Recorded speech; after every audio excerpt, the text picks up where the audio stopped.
चलो बच्चों, आज शुरू करते हैं हम लोग एक नया टॉपिक। टॉपिक का नाम क्या है? Boys account. ठीक। अब बॉयज अकाउंट क्या है पहले ये समझ लेते हैं। बॉयज अकाउंट का मतलब होता है, बॉयज का मतलब होता है समुद्री यात्रा। बात समझ में आ रही है? मतलब एक शिप है जो पानी में तैरते हुए चलती है। मैं तो फिलहाल बैठा नहीं हूं, सुना है ऐसे चलती है। तो उस जो कंपनी चलाती है, तो जो कंपनी होती है, यही कह रहे थे ना, एक कंपनी है जो कि शिप चलाती है। अब शिप जब चलाएगी, बिजनेस कर रही है, तो बिजनेस का मोटिव क्या होता है? प्रॉफिट अर्न करना। वो कैसे प्रॉफिट निकालती? अभी तक हम लोगों ने प्रॉफिट लॉस अकाउंट बनाया, या अगर इसको कंपनी अकाउंट पढ़े तो स्टेटमेंट ऑफ प्रॉफिट बनाए, statement of profit and loss बनाए। लेकिन अब हम एक, ये जो टॉपिक अभी ब्रांच में भी हम लोगों ने ब्रांच अकाउंट बना के प्रॉफिट निकाला था, अब यहां पर बॉयज अकाउंट बनाएंगे। बॉयज अकाउंट क्या होता है? जो जहाज जाती है और आती है, उस पर प्रॉफिट हुआ कि लॉस हुआ, इसको जो कैलकुलेट करने की हमारी प्रक्रिया होती है, उसको अकाउंटिंग फॉर्म में लिखते हैं। जैसे यहां पर है बॉयज अकाउंट, ऐसे लिख दिया, एक लाइन खींच दिया, टी शेप में इधर इधर लिख दिया, बस अकाउंट बन गया। एक्सपेंसेस को हम लोग किस साइड में लिखते हैं? डेबिट साइड में। इनकम को किस साइड में लिख देते हैं? क्रेडिट साइड में। यही पीएल में करते थे, ये यहां भी करते हैं। तो मतलब कोई नया टॉपिक नहीं है। और इसमें भी एक फिनिश्ड वॉयज होता है, एक अनफिनिश्ड वॉयज होता है। मतलब अगर जिस पीरियड का हम वॉयज अकाउंट बना रहे हैं, जहाज की यात्रा जाना और आना पूरा हो गया है, पूरा इनकम लेंगे, पूरे खर्चे डालेंगे, प्रॉफिट निकल आएगा।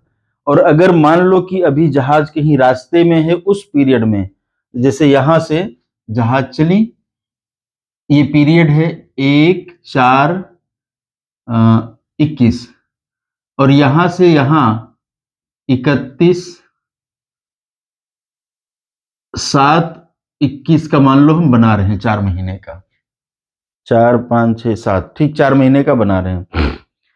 अब पता चलता है कि इस स्थिति में जहाज अभी लंदन से आ रहा और रास्ते में है, तो उसका कुछ एडजस्टमेंट करते हैं हम, वो अगला टॉपिक होगा। तो उसको हम अनफिनिश्ड वॉयज कहते हैं, या वॉयज इन प्रोग्रेस बोलते हैं। क्लियर? तो हम लोग फिलहाल अभी पहले ये पढ़ेंगे कि क्या क्या चीजें उसमें, टर्मिनोलॉजी क्या क्या होती है। जैसे हम लोग प्रॉफिट लॉस में पढ़े थे, कुछ टर्म्स पढ़े थे, तो इसमें है, इन्होंने बुक में लिखा है debit side of boys account. हम ये नहीं पढ़ेंगे, ठीक है, उन्होंने गलत नहीं लिखा, मैं ये नहीं कह रहा हूं, लेकिन debit side of boys account ये पढ़ना उतना, मैंने पहले पढ़ लिया ना कि expense should be posted in debit side of boys account. तो ये जो ये लिख रहे हैं, ये एक्सपेंस लिख रहे हैं, बंकर कास्ट। इन्होंने पहली बात, मैं लिखूंगा नहीं इसको, सिर्फ ओरल समझा रहा हूं। बंकर कास्ट क्या होती है? जिसमें हम फ्यूल अपने रखते मेंटेन करते हैं, एक बंकर कास्ट होती है। ईंधन, जहाज चलने के लिए ईंधन से चलता है ना, पेट्रोल हुआ, डीजल हुआ, जो भी इस तरीके से। पोर्ट चार्जेस, जो बंदरगाह होते हैं, वहां पर अगर जहाज जाती है, अभी देखो राहुल गांधी एक नाम लेते हैं, अडाड़ी अडाड़ी अडाड़ी, कहते नहीं है कि उनको बांग्लादेश वाला पोर्ट दे दिया गया, ये दे दिया गया। पोर्ट कोई क्यों लेता है? पोर्ट लेने का कारण है कि वहां से कुछ पैसे मिलते होंगे। तो वही पोर्ट चार्जेस होते हैं। ये तो समझ में आ गया होगा, राहुल गांधी की याद करिएगा, अनाड़ी अनाड़ी पोर्ट का नाम इसीलिए लेते हैं, कुछ चार्ज मिलता होगा जितने भी शिप आते हैं। डिप्रीसिएशन आप लोग पढ़ चुके हो। अब डिप्रीसिएशन कैसे लगाएंगे? सपोज करिए कि शिप का डिप्रीसिएशन 1 लाख रुपए आ रहा है साल भर का। वैसे बहुत कम लिखा हमने, हैवी होता है, शिप बड़ी होती है, पैसे ज्यादा लगते हैं। अब इसमें से 4 महीने का हम निकालेंगे। एक साल का डिप्रीसिएशन नॉर्मली होता है, 4 महीने का हम कैलकुलेट कर लेंगे, मल्टीप्लाइड बाई 4 डिवाइडेड बाई 12, ऐसे निकालेंगे। इसके बाद फिर लिखा इंश्योरेंस। अब इंश्योरेंस दो तरीके का होता है, एक तो फ्रेट का इंश्योरेंस होता है और दूसरा इंश्योरेंस होता है इस शिप का।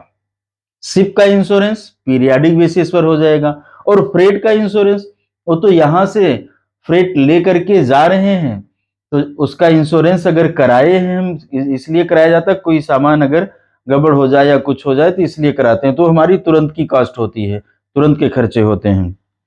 ब्रोकरेज, ब्रोकरेज किसी को दलाली देना, ये हमारा खर्चा होता है। स्टीवेंडोरिंग चार्जेस, नाम एकदम नया सा लग रहा है, स्टीवेंडोरिंग चार्जेस कुछ नहीं है, शिप पर गुड्स लोड और अनलोड करने का जो खर्चा होता है उसी को स्टीवेंडोरिंग चार्जेस बोलते हैं, बस नाम बदला, इंग्लिश बदली हुई। एनुअल स्टैंडिंग चार्जेस, अगर एनुअल चार्ज है तो उसको भी पीरियाडिक बेसिस पर लिख देंगे, कोई भी चार्ज हो, ये तो सिर्फ एक नाम दिया गया है। Salaries and wise, salaries and wages ये कहां रहेगा, डेबिट साइड में, खर्चा है, एक्सपेंस है। एजेंसी फी, ये भी हमारा खर्चा है, कोई फीस लगती है तो। हार्बर चार्जेस, हार्बर चार्जेस भी खर्चा है। एड्रेस कमीशन, एड्रेस कमीशन भी ये फ्रेट वगैरह जो होता है वो क्या कहते हैं, उसके जो चार्टर्ड होते हैं उन्हें फ्रेट पर दिया जाता है। फ्रेट प्रिक्योर करने के बदले, मतलब किराया अब मिलना तो चाहिए ना, तो किराया मिलने के लिए कुछ लोग प्रयास करते तो उन्हीं को चार्ज दिया जाता है। फिर इसके बाद मैनेजर्स कमीशन, मैनेजर कमीशन, जो मैनेजर होता है अगर उसका कोई कमीशन है तो वो भी चार्ज हमारा एक्सपेंस में आता है, इसमें तो कोई मुश्किल की बात है नहीं। क्रेडिट साइड में क्या क्या लिखते हैं, फ्रेट लिखते हैं, ठीक, कुछ बताना था नहीं, फ्रेट इनकम हमारी। प्राइमेज, इस पर एक एक्स्ट्रा चार्ज लिया जाता है, जरूरी नहीं हर बार लिया ही जाए, लेकिन फ्रेट पर अगर प्राइमेज चार्ज किया गया है इसका मतलब एक कंपनी का प्रॉफिट, कंपनी की इनकम है, ध्यान दीजिएगा। प्राइमेज क्या होता है, ये सामान को सेफली पहुंचाने के लिए दिया जाता है ठीक है, तो पहले ये होता था कि वो पैसा उनको दिया जाता था जो उसके टीम के कैप्टन होते थे और सैलरी लोग बांट लेते थे। ऐसे ट्रकों वगैरह में भी चलता है कि लोग सामान जल्दी पहुंचा दें, समय से सेफ पहुंचा दें तो ड्राइवरों को इनाम दिया जाता, ऐसे ही इनको भी मिलता था, लेकिन अब ज्यादातर कंपनियां खुद रख लेती हैं। अगर उनको दिया जाता तो खर्चा था हमारा, लेकिन अगर उनको नहीं दिया, मतलब पहले एक बार इनकम एक बार खर्चा, तो जीरो भी हो जाता है, दोनों साइड हो जाएगा, लेकिन ऐसा नहीं होता, अब कंपनियां खुद रखती हैं। बॉयज इन प्रोग्रेस हमने बताया और इस पर अभी चर्चा नहीं करेंगे, जब चर्चा हो अगले जब क्वेश्चन होगा उस पर तब चर्चा करेंगे कि अभी जहाज रास्ते में सिर्फ कंफ्यूजन क्रिएट होगा। एड्रेस कमीशन डिस्कस कर चुके हैं। पैसेज मनी, अभी तक तो हम इतनी देर से सिर्फ चर्चा कर रहे थे कि भाड़ा लेकर के शिप जाती है, लेकिन उसमें लोग भी बैठ के जाते हैं। जो फेयर मिलता है, फेयर क्या है, आदमी का भाड़ा, उसको पैसेज मनी बोलते हैं। इसके बाद बार सेल्स एंड सैलून इनकम, वहां पर बार मतलब पीने उने की भी व्यवस्था होती है, बार की इनकम हो गई। सैलून मतलब अब जहाज शिप में बैठे हैं तो कई दिन की योजनाएं होती है, देखिए अभी एक योजना चली है शिप की जो कई जगहों पर भ्रमण कराती है, मोदी जी ने चलाया था, उसमें एक आदमी कई दिन का टूर कर रहा, तो दाढ़ी बाल बनवाएगा ना, हाँ हाँ। और फिर क्लोजिंग स्टॉक ऑफ स्टोर्स, ये पता है जो सामान बच गया हमारा क्लोजिंग स्टॉक होगा, जैसे वहां रख लेते थे। तो इस तरीके से बहुत ही आसान है, कुछ भी मुश्किल नहीं, एक क्वेश्चन लेते फटाफट से कर लेते, समझ आ जाएगा। तो यहां पर एक क्वेश्चन दिया गया, PM ship commenced its voyage from Kolkata to Mumbai and back on 1 November 2020 and completed its on 31 December. 1 नवंबर 20 से चलना शुरू किया इसने, 1 नवंबर 20 से चलना शुरू किया और किस दिन खत्म हुई है, 31 दिसंबर।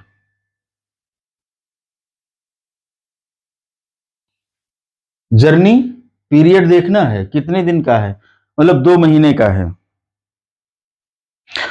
This ship carried carried jute while going to Mumbai and returned with clothes. Ship was insured for 48,000। Ship का इंश्योरेंस कितने का है,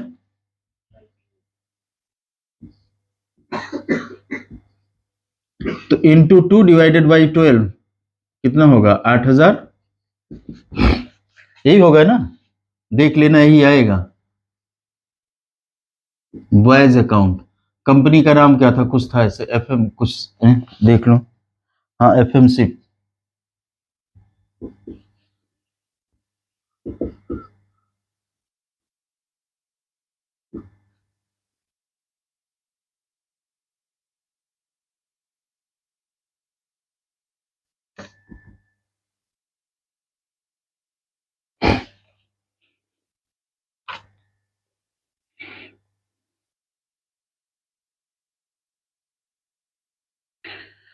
following particulars are available on this connection.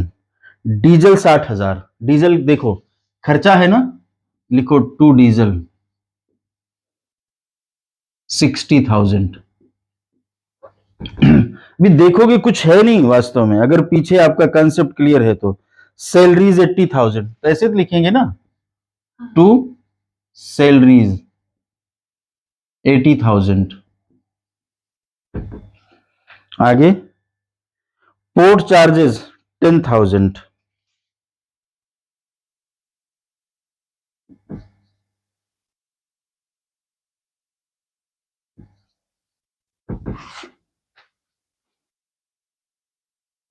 Store purchase 8,000। कुछ ऐसा मुश्किल लग रहा है? इसके आगे डिप्रीसिएशन फॉर 2 मंथ, ध्यान देना है, इसने सीधे डिप्रीसिएशन साल भर का नहीं दिया, 2 महीने का निकाल के दे दिया है, तो 2 डिप्रीसिएशन लिख देंगे। 28,000।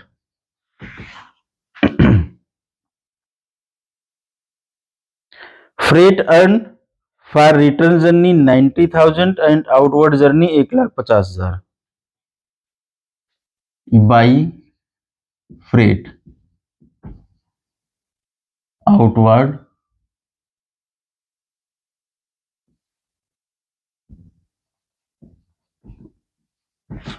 फ्रेट आउटवर्ड है हमारा 1,50,000।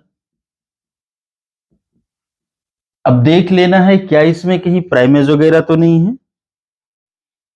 लिखा है प्राइमेज ऑफ 10% ऑफ फ्रेट, ये एक्स्ट्रा इनकम होती है, जो प्राइमेज है अभी हम लोगों ने ऊपर पढ़ा था ना, एक्स्ट्रा होती है, तो इसमें प्लस कर दो 10% प्राइमेज। कितना हुआ? 15,000, 1,65,000, यही हुआ ना, टोटल कर लेना। इनवर्ड जर्नी का क्या था? 90,000 है ना, हाँ 90,000 प्लस 10% प्राइमेज 9,000, ये हो गया 99,000। ठीक, और भी कुछ है? और तो कुछ नहीं है। टोटल लगाओ इसका, 1,65,000 और 1,00,000, 2,65,000, 2,64,000। ठीक,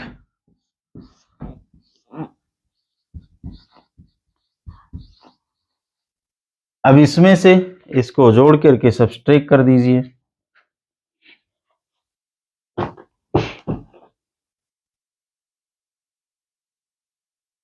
कितना आएगा बताइए फटाफट से।